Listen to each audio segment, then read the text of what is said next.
सतरंगी सलाम।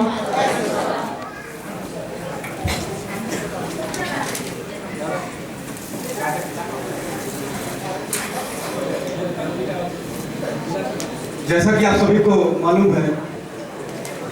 ये जो हिस्टोरिकल काम हो रहा है, हिस्टोरिकल मूवमेंट यहाँ पे हो रहा है, मैं सबसे पहले अपनी बात शुरू करने से पहले केएमटी ट्रस्ट का जो परिवार है उसको मैं बहुत बहुत धन्यवाद कहना चाहता हूँ, बहुत बहुत शुक्रगुजार हूँ उनका। इसी के साथ मैं जितेंद्र सुना, बंसी भाई, स्वाति, सबसे पहले मैं यहाँ के इन्हीं लोगों से मिला था। मैं इनको सॉरी कहना चाहता हूँ कि ये मुझे 4-5 साल पहले से मुझे इस बात यहाँ पे आने के लिए बोलते थे और मैं यहाँ पे आ नहीं पाया, मैं इस क्रांति का पार्ट नहीं बन पाया और बहुत लेट से हुआ यहाँ पे। टॉपिक जो दिया गया है आज, बापसा टीम और बहुजन पॉलिटिक्स इन एजुकेशनल स्पेस, तो मैं अपनी बात तीन भाग में रखूंगा। पहली बात कि बहुजन पॉलिटिक्स की जरूरत क्यों है यूनिवर्सिटी में, क्यों हम इस बात को सोच रहे हैं। तो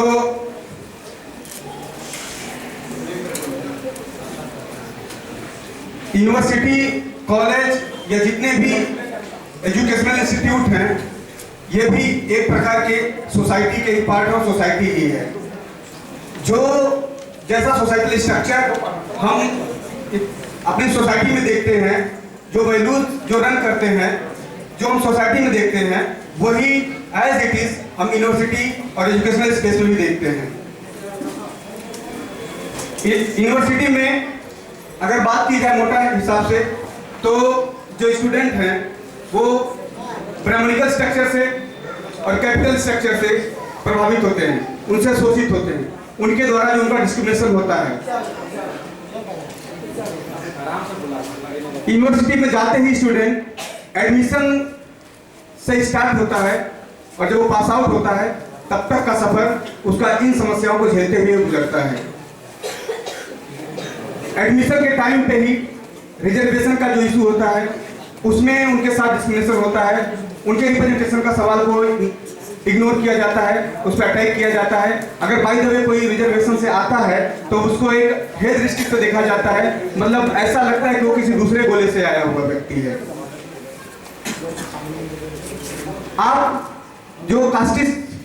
डिस्क्रिमिनेशन है, आप देख सकते हैं कि यूनिवर्सिटी में लोग आपके कपड़ों को भी लेके जातिवाद का क्या माइंडसेट है उनका, वो कैसे वहां से निकल के आता है। बातचीत में भी करते करते वो आपको एहसास करवा देंगे कि आप इस कम्युनिटी से हैं और हम इस कम्युनिटी से हैं। वो एहसास महसूस हो जाएगा, आप देख लेंगे कि कास्ट की वजह से किसी को प्राइड फील हो रहा है और किसी को ह्यूमिलिएशन फील हो रहा है। सबसे बड़ा जो कास्ट डिस्क्रिमिनेशन हम देखने को मिलता है कि आप देखेंगे कि जो सुसाइड रेट बढ़ रहा है, जो सुसाइड का आप रेट देखेंगे, प्रतिशत देखेंगे, तो अगर उसमें से आप परसेंटेज निकालेंगे तो जो बहुजन है उनकी संख्या बहुत ही ज्यादा उसमें है, जो कि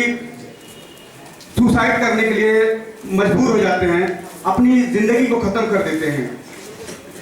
ड्रॉप आउट का भी अगर आप देखेंगे तो ये कास्ट सिस्टम की वजह से, कास्ट स्ट्रक्चर की वजह से ड्रॉप आउट का भी बहुत ही बड़े और बड़े व्यापक लेवल पे हो रहा है। इन सारे जो स्ट्रक्चर है, जो कास्टिस्ट स्ट्रक्चर, जो ब्राह्मणिकल स्ट्रक्चर है, जो शोषण किया जा रहा है, जो जाति के आधार पे, धर्म के आधार पे, जेंडर के आधार पे, तो ये यूनिवर्सिटी में अगर ऐसा हो रहा है तो फिर बापसा जैसे संगठन को लेके, और खासकर मैं एक बात बोल दूं कि सेंट्रल यूनिवर्सिटी ऑफ गुजरात में बापसा का होने के सदस्य होने के नाते मेरा जो अनुभव है वो वही सीमित रहेगा और मैं उसी के बारे में बात करना चाहूंगा। बापसा जो socially, educationally, economically, historically, gender के आधार पे या भाषा के आधार पे जितने भी मार्जिनलाइज सेक्शंस हैं, मार्जिनलाइज लोग हैं, जो वंचित तबके हैं, उनका रिप्रेजेंटेशन करता है, उनकी आवाज को मुख्य धारा में लाने की कोशिश करता है। बापसा इन सारे डिस्क्रिमिनेशन के खिलाफ लड़ने के साथ साथ सोसाइटी में एक साइंटिफिक टेम्परामेंट खड़ा करने की कोशिश करता है, डिबेट और डिस्कशन का स्पेस क्रिएट करता है, लोगों के अंदर वो टेम्परामेंट पैदा करना चाहता है, बात करना चाहता है कि तर्क के आधार पे, वाद विवाद के आधार पे जो फाइंडिंग्स आए उसको जो है हम सच या गलत कह सकते हैं। इनके साथ साथ वापसा को की जो जिम्मेदारी है, जो वापसा के सदस्य हैं, जो वापसा के कार्यकर्ता हैं, वो यूनिवर्सिटी में आए हुए जो बहुत ही इकोनॉमिकली या सोशली इकोनॉमिकली भी जो स्टूडेंट्स आते हैं, वो अपने फेलोशिप काट करके या अपने खर्च से कुछ पैसे निकाल करके वो ऐसा माहौल क्रिएट करते हैं कि सभी लोग पढ़ सके और ड्रॉप आउट का रेट जो है कम हो सके।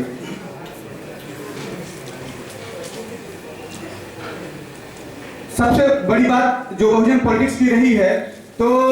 ये इन सारे कामों के साथ साथ जैसे कि वापसा जेएनयू में और वापसा सीयूजी में भी और वापसा अदर यूनिवर्सिटी में जहाँ पे चले, जो हमारे मित्र साथी अभी बोले हैं, वहाँ पे जैसे रीडिंग सर्कल चलाया जाता है। रीडिंग सर्कल चलाने का जो मेन मकसद है कि आइडियोलॉजिकली हम कैसे लोगों को एक आइडियोलॉजिकल मतलब एक विचार उनके अंदर ला पाएं और कैसे उनको मजबूत कर पाएं, उसको लेके जो बहुजन लिटरेचर है, जो दलित लिटरेचर है, जो रेशनल लिटरेचर्स हैं, जो मॉडर्निटी पे आधारित लिटरेचर हैं, तो वो उस पर डिबेट और डिस्कशन करके उसकी रीडिंग करके हम जो है एक साइंटिफिक सोसाइटी बनाने की कोशिश करते हैं और लोगों के अंदर वो टेम्परामेंट पैदा करते हैं कि जो ऐसे ही भक्तों के टाइप किसी की बात बगैर सोचे बगैर समझे मान ले और उसके पीछे चल दे। मैं बहुत ज़्यादा बात ना करके बस 2 मिनट बात करूंगा कि बहुत सारी चुनौतियां भी हैं वापसा के साथ। एक छोटी सी बात मैं शेयर करना चाहूँगा, इससे आपको एक स्ट्रक्चर समझ में आएगा कि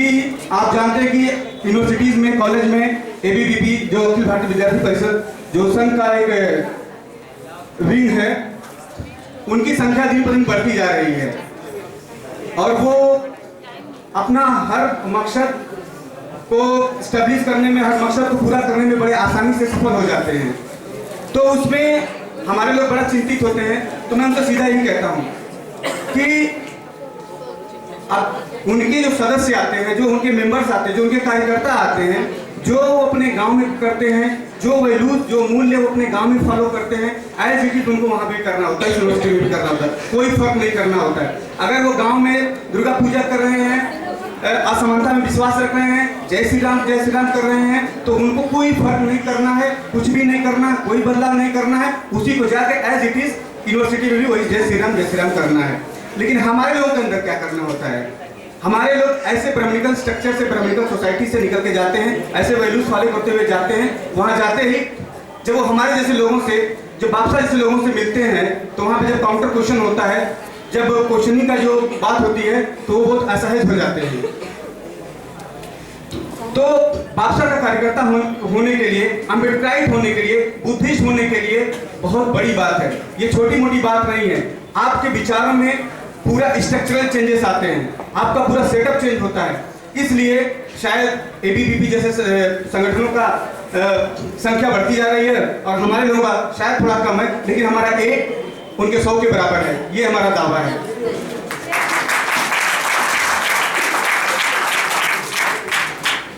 मैं अपने वापसा का एक इंसिडेंट शेयर करूंगा, छोटी सी स्टोरी है।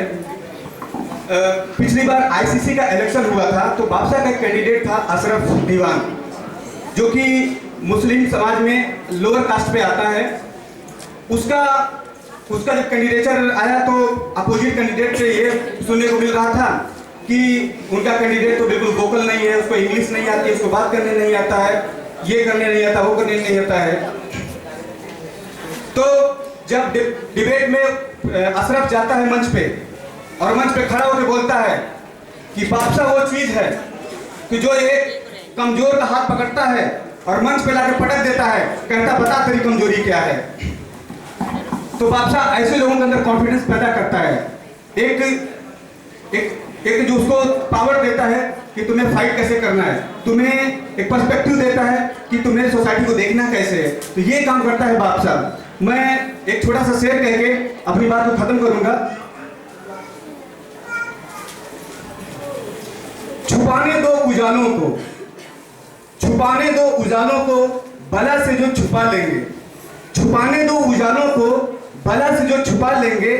अंधेरे में पले हैं, ये अंधेरे हमसे क्या लेंगे। छुपाने दो उजालों को, बला से जो छुपा लेंगे। अंधेरे में पले हैं, ये अंधेरे हमसे क्या लेंगे। हट जो हमने कर लिया अंधेरा मिटाने का, जोड़कर जुगनुओं को एक नया सूरज बना लेंगे। जय हिंद।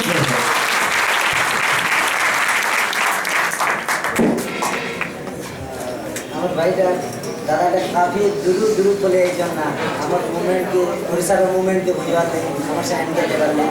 तो भाई के बोल सामने अब जी अब चलो जी वो हमारे दादा का बहुत दुनिया रूप ले जब बोलते हैं हमारे मूवमेंट के हमारे ओडिशा का मूवमेंट से मिलने वाले हमके बुझवाल लगी और उससे भी उनके बापसा का प्रोडक्ट है जेंटा कि तुम्हें आगे देखवार के मिलू चाहिए और फाउंडिंग मेंबर है बापसा CUG तो सेंट्रल यूनिवर्सिटी ऑफ गुजरात तो भैया के बोलते थैंक यू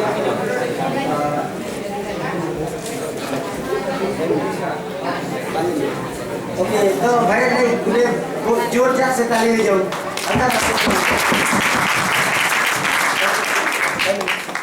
अगर 5 मिनट दिया जाए 5 मिनट मतलब पूरा 5 मिनट ठीक है यार सर नहीं बता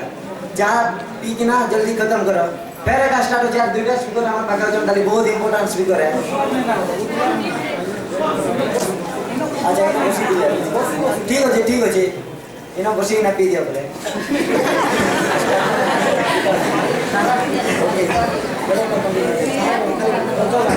okay okay okay okay disturb कर लेना तुम्हें चार भीतर चलो यार प्रोग्राम हम चलाते हैं दिमाग ओके अबे हम पास जो हम भ्रमर तांडिया दे लिसन हेलो यार प्रोग्राम चलती अबे हम पास जो हम भ्रमर तांडिया जाके कि हमें प्यार मामा बोली दुका सुना हमें पब्लिक मामा है से मतलब भ्रमर जे कि संकु डिस्ट्रिक्ट আছে जना আর সে তাকর মে বহুত খতরনাক স্ট্রাগল আছে শুনো বলতা কালি প্লাস 2 সালা বলে নিকা তাকর পাকে পয়সা